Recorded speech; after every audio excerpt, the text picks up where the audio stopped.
Hello पिला माने तुम समस्त को पुणी थे मो चैनल रो गोटे वीडियो बहुत बहुत स्वागत। आज रो ये वीडियो रे मध्ये हम माने सिखिबा 5 मिनिट क्विक मल्टीप्लिकेशन रो ट्रिक गुडिक।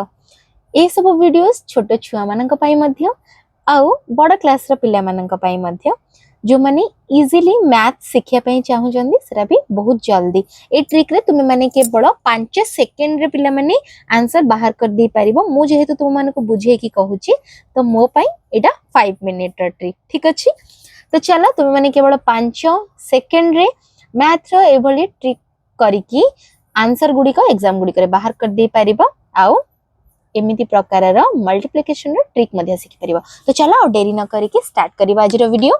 तो आज आमे माने पिला माने सिखिबा तुम माने कोन करिवो जे कोनोसी संख्या को माने जे कोनोसी मध्ये 2 अंक विशिष्ट संख्या को जदी 9 रे गुणन करिवो ताहले तार उत्तर तुम माने ट्रिक द्वारा केमती बाहर करिवो मु तुम मानको बतौची। तो प्रथम प्रश्नटा मु एठी तुम मानको पई लिखि दोची पिला माने देखो मु नेची एठी 22 मल्टीप्लाई बाय 9 बा 22 गुणन 9 ठीक अछि।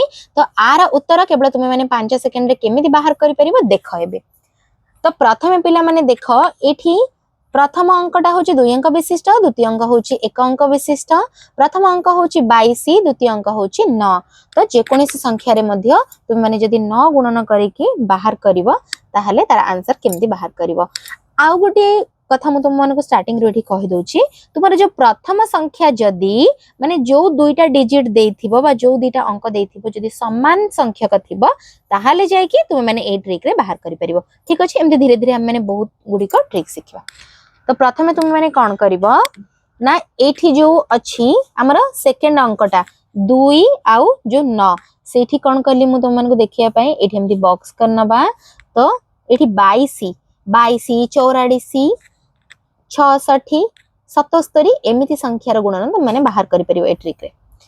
तो देखो प्रथमे तुम माने कोन करिवो तो 2 को मल्टीप्लाई करिवो 9 रे माने 2 नुआ कोन पिला माने 2 नुआ बा 9 दुगुणे कोन 18। तो एठी मु लेखिली 18 किंतु 18 को केमिति लेखिबो देखो एठी 18 लेखिबो किंतु तार जो मझी स्थानटी खाली रखिथिबो। तो वर्तमान कोन करिवो ए जो 18 जो तुम माने लेखिलो ता मझी जो स्थानटी खाली अछि एठी जो प्रथम गोटे 9 अछि एटा केवल एठी लिखि देबो ठीक अछि। तो पिला माने ए जो प्रथम मल्टीप्लिकेशन रो ट्रिक रे आंसर ता तुमरो बाहरी पडला माने जदी 22 को आमे माने 9 रे गुणी की लिखथांते तो उत्तर हेथांता 9। तो चलो मु तुम मानको गुणन प्रक्रिया रे मध्ये एठी गुणन करिके देखौची देखो 22 multiply into 9 sorry 22 multiply into 9। तो जदी तुम माने 9 को 2 रे गुणन करिवो ताहले 9 दुगुणे कोन हबो एठी 18 18 को पुणी थरे 1 ऊपर को नेलो 9 दुगुणे पुणी थरे 18 1 19। तो केते बाहरला पिला माने उत्तर जदी तुम माने गुणी की मध्ये बाहर करलो कोन हैला 198 किंतु जदी एमिति ट्रिक रे बाहर करिवो ताहले तुमरो केवल 5 सेकंड रो मध्ये कम समय रे उत्तर बाहरी पडिला। तो एठी तुम माने कोन करिवो केवल 2 आउ 9 को कोन करिवो गुणन करिकी लेखिबो मझी स्थानटा जो खाली रखिथिबो सेठी डाहण पार्श्व रे जोटा गुणन करिया पय देथिबो माने जो 9 टा को मझी रे लिखि देबो। तो चलो एटा तो थिला प्रथम एग्जांपल मु तुम मानको आ 3 रु 4 टा करिकी देखौची तो तुमे माने बुझी पारिबो। तो मु तुम मानको एठी आ गोटे प्रश्न दउची 44 को तुमे माने कोन करिवो 9 रे गुणन करिकी देखिबो ठीक अछि। तो पिला माने 44 को जदी 9 रे गुणिबो कोन हबो तुम मन को कोन कहितली केवल जो द्वितीय संख्या को 9 सहित गुणन करिवार अछि तुम मन को। तो ए जो द्वितीय संख्या को जदी तुम माने 9 रे गुणिबो माने 4 नुआ कोन पिला माने तो 4 नुआ 36। तो 36 को केमति लिखिबो मु कोन कहितली 3 लिखिबो 6 लिखिबो किंतु मझी रे गोटी अंक पई स्थान खाली रखि देबो 4 नुआ 36 माने 4 को तुम माने कोन करलो एठी 9 रे गुणन कलो। तो 4 नुआ 36 हैला तो जो 36 हैला मझी रे खाली स्थान अछि खाली स्थान रे कोन लिखिबो जो संख्या सहित बा जो अंक सहित गुणन करिया को देथिबो सेही अंकटी पकेइबो। तो कोन हैला मझी रे केवल 9 पकेइ देबो। तो बाहरी पडला पिला माने आर मध्ये आंसर जदी 44 को 9 द्वारा गुणन करा जाय तो उत्तरटा कोन हबो ना 396 देखिलो केते कम समय रे आंसर बाहरी पडुची। मु तुम मानको एही भली आउ 2 रु 3 टी एग्जांपल करिके देखौची। तो देखो एठी वर्तमान नेक्स्ट अंक लिखिबे मु 66 को 9 रे गुणिबा किंतु पिला माने ए ट्रिकटा केवल सेतेबेले काम दबो जदि जेकोनोसी संख्या जदि प्रथम संख्या दुईटी समान थिबो आ द्वितीय संख्याटी जदि जहा सहित तुम माने गुणन करूथबो सेही संख्याटी जदि न थिबो ताहले तुम माने ए ट्रिक करि परिबो।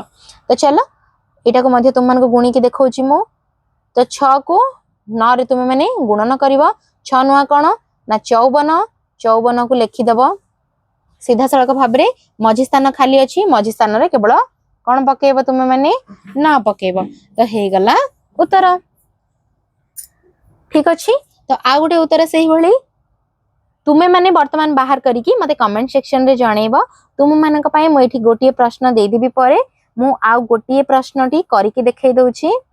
तो 77 into 9 तो 7 नुआ कोन पिला माने 7 नुआ होची 63 तो तुम माने 63 लिखि देबो मझी स्थान खाली जो उठी थिबो सेठी केवल न पके देबो हे गला 693। तो ये भी बाहरी पड़ला आर उत्तर। तो पिला माने मु आजी तुम मानको केवल 5 सेकंड रो मध्ये कम समय रे ए जो मल्टीप्लिकेशन रो ट्रिक टी सिखेली। तो तुम मानको चलो मु किछिटा होमवर्क एठी दउची प्रश्न तो तुम माने मते करिकी देखैबो 88 into 9 आर आंसर बाहर करके मते कमेंट सेक्शन रे जणेबो। आउ गोटे नेक्स्ट क्वेश्चन मु तुम मानको एडी देबी 33 into 9 तो ए दुईटी प्रश्न रो उत्तर तुम माने मते कमेंट सेक्शन रे जणेबो पिला माने। होप आज रो ए जो मल्टीप्लिकेशन ट्रिक टी तुम मानको भलो लागिथिबो यदि भलो लागिछि ताहले चैनल को लाइक शेयर और सब्सक्राइब करबा को जमार मध्य भूलिबनी बेल आइकन को प्रेस कर दे कि ऑल नोटिफिकेशन को क्लिक कर देबो जा द्वारा कि छोटे छुआ मानक पई हो किबा बड़ पिला मानक पई इजी ट्रिक गुडी को मैथ रो मु तुम मानक पई जल्दी जल्दी नै कि आसीबी।